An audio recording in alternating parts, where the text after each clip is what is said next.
কত টাকা ওমর ভাই? বেশি না, এই ধরো 1,500। তুমি কি আমাকে এই জায়গায় একটু সহযোগিতা করতে পারো? মানে তুমি যদি এখন আমাকে কিছু টাকা ধার হিসেবে দাও, আমি কিছুদিন পরেই আসলে তোমাকে আমি শোধ করে দিব। কত টাকা ওমর ভাই? বেশি না, এই ধরো 1,500।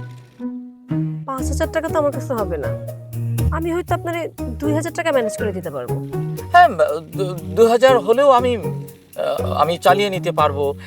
আমি খুব শীঘ্রই তোমাকে শোধ করে দেবো, তুমি কিছু মনে করো না শাহানা।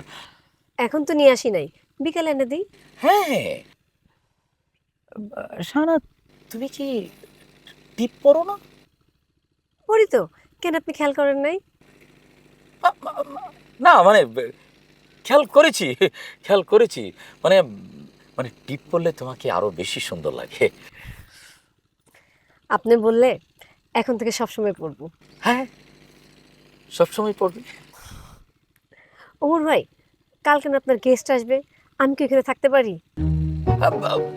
হ্যাঁ, নিশ্চয়ই থাকতে পারো, অবশ্যই থাকতে পারো। এটা আমি আমি তো পরিকল্পনার ভিতর দিয়ে যাচ্ছি, একটু গুছিয়ে তারপর বলি। আচ্ছা, সমস্যা নেই, তাহলে আমি এখন বাড়িতে যাই।